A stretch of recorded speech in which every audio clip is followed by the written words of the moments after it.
After the first game, our man on the floor, Mark Rosewater, spoke with the competitors. So how are you feeling after the first game? Not good. I'll be honest with you. I definitely should have won that game. I screwed up very early on. Made a major rookie mistake. When I had my icy out, he had 2 green and a white, and I tapped his green, and then he balanced and sacked all his land, and I lost control of the game right there. That game was mine. There's no excuse. I made a major mistake, and I see his sideboard is really tough. I don't know if I can, because when we played earlier, that's what killed me was the sideboard. I really wanted to take that first game from him, but we'll see what happens in the next game. I don't know. Yeah, it was really, as you said, it was very close, you know. And I mean, maybe I was a bit more lucky because, as we talked about it before, he should have win the first game, because as he doesn't got a lot of creature in his deck, and my deck's got a lot of anti-creature stuff, you know. So I've got a lot of dead cards against him. So as you know, when you've got dead cards in your deck with your opponent, when you play against your opponent, I mean, it's not a good thing. So I mean, I guess I was quite lucky, you know, very lucky to win this one, because to tell you the truth, if there is any probabilities or percentage, I should say, there is maybe first time there is maybe 70 for him and 30% for me, and I was more lucky the first time. So that's magic. And now this was the second game of the series. Bertrand Lestre's on the left, Michael Lecanto's on the right. Bertrand's going first this time, and something interesting happened right off the bat. Lestre played an elf, and Lecanto responded by playing another ivory tower to match the one he played right after the beginning. Henry, Bertrand has a hard time dealing with those ivory towers. He's sort of unlucky. Well, yeah, the ivory tower has been a recurring nightmare for Bertrand Lestre, going all the way back to the '94 World Championship. Oh, wow. And that's where he lost to Zach Dolan, and one of the reasons is that Zach got out those ivory towers to begin with. Yeah. So, but this time, Bertrand's going to have none of that. He's going to play another land. He's got that disenchant in his hand, and he eliminated it right off the bat. It was very important for Bertrand to stop that ivory tower right away. Almost psychological to that aspect, too. It's sort of like, I'm not putting up with that garbage anymore. Sure. The players joking about it. A lot of good sportsmanship that went on in this event. And moving on to the second part of the game, at this point, you're going to really see Michael Lecanto's deck in action.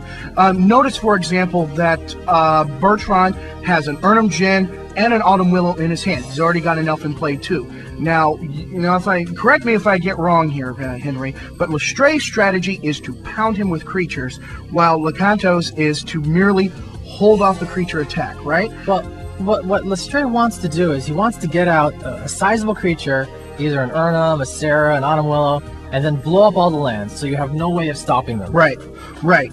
Now notice, check out his hand here. He's got, Lecanto has a Swords to Plowshares and a Wrath of God in his hand. Now, he definitely can stop the creatures.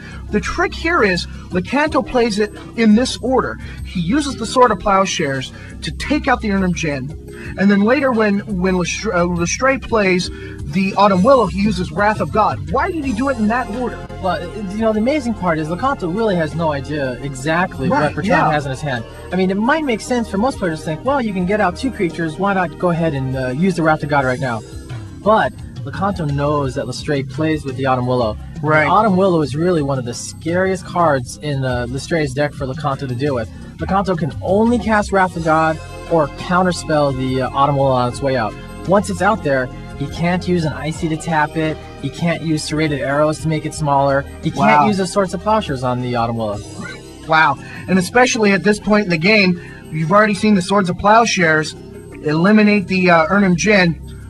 During Lestre's turn, he's going to bring out the Autumn Willow, and indeed, Michael Lecanto uses that Wrath of God to clean the board, and that's really how Lecanto's deck really works, and this is a good example of him taking control of this match in the middle stage of the game. Yeah, the Wrath of God is a very key card for Lecanto's deck. His deck is based around creature suppression, stopping the creatures immediately and not letting them get out and hurt them. Now, during this particular match, would you say that this has been the pace throughout the entire game thus far?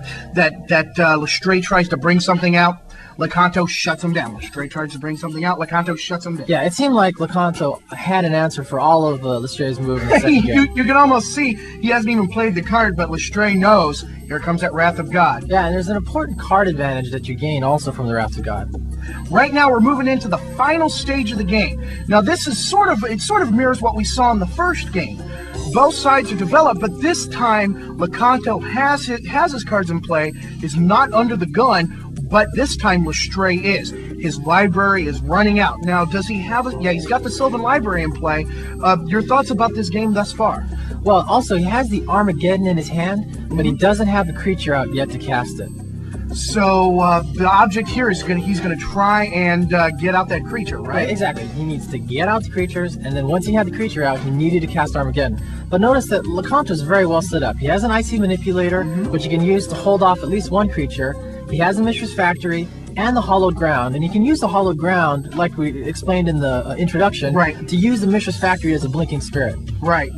Now check this out. He just played an order. And what he's tapping to and increasing his life. Is he getting that off the Fountain of Youth? The Fountain of Youth. All right, there. Now back to Lecanto's turn. He's got that control magic in his hand. You're going to see him play that on the order.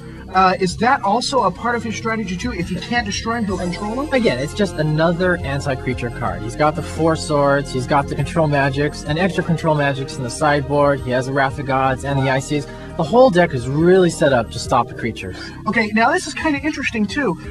With all these cards in his deck, does Michael Lecanto play with any millstones? Oh yeah, he has 3 millstones as well. I mean, in this game, the millstones also came out earlier, but Bertrand was able to disenchant them in this game. I see. Wow. So Bertrand Lestray plays with at the maximum 4 disenchants in his deck. 4 disenchant standard, and I believe he had 1 or 2 divine offerings in his sideboard. Wow.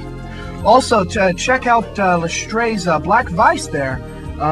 Black Vice goes by the affectionate name Squishy. Yeah, Squishy. Well, notice what Bertrand is doing here. He has very few cards in his library left, and he's using the Sylvan Library and the land tax to shuffle up his lands. So what happened last turn is he used the Sylvan, he saw what his next 2 cards were, didn't like them.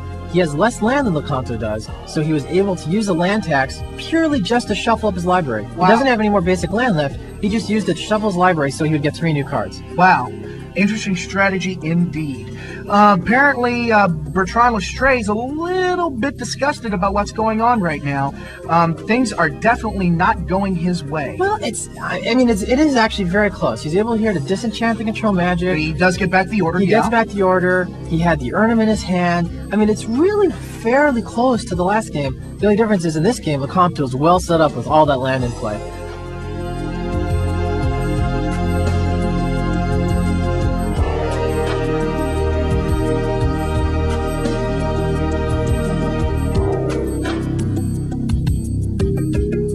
So we go now to Michael Lecanto's turn, and on this particular turn, let's take a look at what he's going to do. Both competitors spent a lot of time thinking about their moves. Since there wasn't a time limit, unlike the qualifying rounds, there was a very severe time that you had to play rather quickly. Here they're able to really think through all their moves, and he decided just to let Lestray go ahead. Wow, both of them got just their faces wrought with concentration. Well, Henry, you were in the finals of the U.S. Nationals, and you were in the Worlds. Give us a little insight into what it is to be at this sort of level of competition. Well, there's an intense amount of pressure. I mean, you've been playing for 8 hours already this day, and hours and hours the previous day. It becomes easy to make mental mistakes. It becomes easy to get mentally fatigued in a situation like this. Wow. Back on Michael Lecanto and Bertrand Lestray. Yeah, he used the Ice Manipulator there to tap the order so it would do no damage. Right. Okay. So basically, with his cards that he has in his hand and the Ice Manipulators in play, he's definitely shutting down. But now, at this point, Lestray played the Urnum Djinn that was in his hand. He finally chose to pull it out of the cards he was selecting through Sylvan Library. Yeah, and if Lecanto had no way of dealing with the Urnum Djinn, and if you look in his hand, in his hand he doesn't directly have any anti-creature cards. Now he's looking through his graveyard. Why is he doing that there? Well, this is a move that the good players do often, especially when you're playing a very slow deck. You want to get an idea of what cards have already gone by and what most likely is in Bertrand's hand. And notice that now that he has the IC, he has a Disenchant, a Mishra's, and a Recall. And he disenchants that Sylvan Library. Sure. I guess he's going to try and at least shut him down to some respect. And Lestray only has like 4 or 5 cards left, right? Right. But 4 or 5 cards, even with an order, then you could pump up to 3, is enough turns left. Well, and yeah, that's true. That's true, and especially at their low life totals right now. Right. He had the Counterspell, he had the Mishra's, and the Recall. Turns out that the Recall was certainly the key card for him. Yeah, definitely. What Henry makes mention of, he's got a Recall in his hand.